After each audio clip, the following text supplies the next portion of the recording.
யோகிராம் சுரத்குமார். ஜெயகுரு ராயா. யோகிசாமியின் அரவணைப்பில். இதன் ஆசிரியர் ராம அரு லட்சுமணன் செட்டியார், வள்ளியம்மை ஆச்சி. இன்று நாம் இதில் பார்க்க இருக்கும் தலைப்பு நாராயணன் நாமமும் பெருமாள் ராசு ஐயாவும். பகவானுக்கு பக்தர்கள் அதிகம் என்பது அனைவருக்கும் அறிந்ததே. ஆனால் யோகிக்கு அந்த பெரும்பாலான பக்தர்களில் ஒரு சில பக்தர்கள் சற்று நெருக்கமானவர்கள். அதாவது எப்பொழுதும் இறைவனின் திருநாமத்தை சொல்லிக்கொண்டு இறைவனின் நினைப்பிலேயே வாழும் பக்தர்கள் யோகிக்கு நெருக்கமானவர்கள்.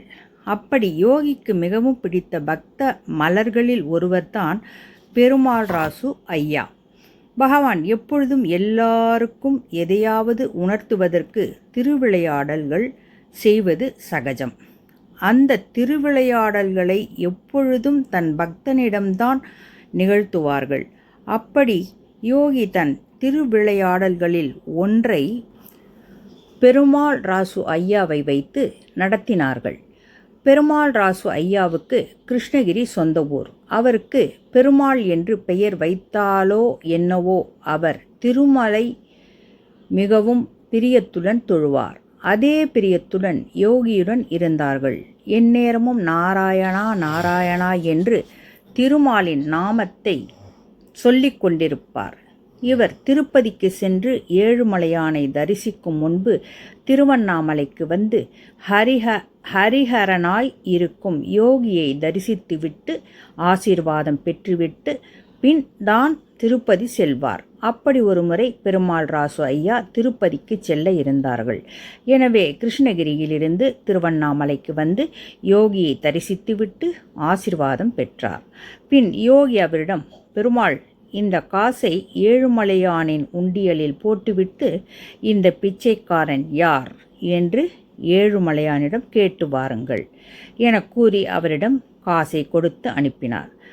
தங்கமாய் ஜொலிக்கும் திருப்பதிக்கு சென்று கோவிந்தனை தரிசித்த பெருமாளையா கோவில் உண்டியலில் யோகி கொடுத்தனுப்பிய காசை போட்டுவிட்டு, என் பெருமாளே, என் குருவாய் இருக்கும் யோகி யார் என்று வெங்கடேஸ்வரனிடம் கேட்க திருமாலின் குரல் அசரீரியைப் போல் எழுந்தது.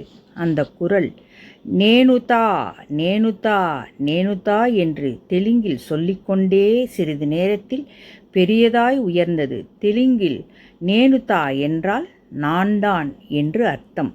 குரலை கேட்ட பெருமாள் ஐயாவை சற்றே லேசான பயம் தொற்றிக் கொண்டாலும் தான் வணங்கும் தெய்வத்தின் குரல் நான் தான் உன் குரு என்று சொன்னது கேட்டு மிகவும் மகிழ்ச்சி அடைந்தார்கள். என் கண்குளிர கண்டு வணங்கும் என் குருதான் ஏழுமலையானா? அமைதியான முகமும் கருணை பொங்கும் கண்ணும் மனத்தை மயக்கும் சிரிப்பும் கொண்ட என் யோகிதான் திருமாலா என்று எண்ணி எண்ணி மெய்சிலிர்த்து தான் போனார். இதனை கேட்ட அனைவரும் மெய்சிலிர்த்தோம். பின்னொரு சமயம் பகவானின் தரிசனம் யாருக்கு கிடைக்கவில்லை?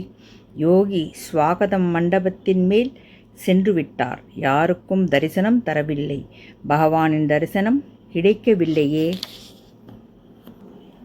யோகியின் திருமுகத்தை காண முடியவில்லையே என்று அனைத்து பக்தரும் வருந்தி கொண்டிருந்த சமயம் அது. அப்போது பெருமாள் ஐயா கிருஷ்ணகிரியிலிருந்து யோகியை தரிசிக்க வந்தார். தான் வந்த காரை விட்டு இறங்கும் போதே பெருமாள் ஐயா நாராயணா நாராயணா என சொல்லிக்கொண்டே இறங்கினார். அவரது வருகையை பகவானுக்கு யாரும் தெரிவிக்கவில்லை. ஆனால் பகவானே மேலிருந்து இறங்கி வந்து பெருமாள் ஐயா கையை நீண்ட நேரம் தன் கையில் வைத்து பிடித்திருந்தார். பெருமாள் ஐயாவின் வருகையை தெரிவிக்காமலே கீழிறங்கி வந்த யோகியை கண்ட அனைவருக்கும் ஆச்சரியமாயிருந்தது. இதில் அவரது கையை நீண்ட நேரம் பிடித்திருந்தது மேலும் ஆச்சரியமளித்தது. அது நாள் வரை பகவானின் தரிசனத்தை காணாமல் தவித்த பக்தர்களுக்கு அன்று பெருமாள் ஐயாவின் வருகையால் கிடைத்தது. அனைவரும் மகிழ்வுடன் யோகியை தரிசித்து ஆசீர்வாதம் பெற்று சென்றனர். பெருமாள் ராசு ஐயாவை வைத்து தான் ஏழுமலையான் என்று அனைவருக்கும் உணர்த்திய பகவான் அவரை வைத்தே பக்தர்களுக்கு தரிசனமும் அளித்தார்.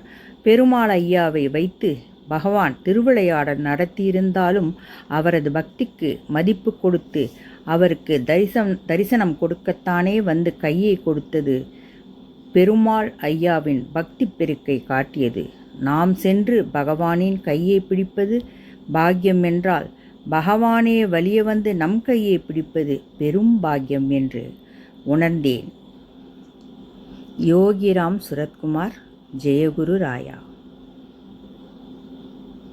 அனைத்தும் பகவானின் ரூபமே. பகவானின் அரவணைப்பில் அனைத்து உயிர்களுமே.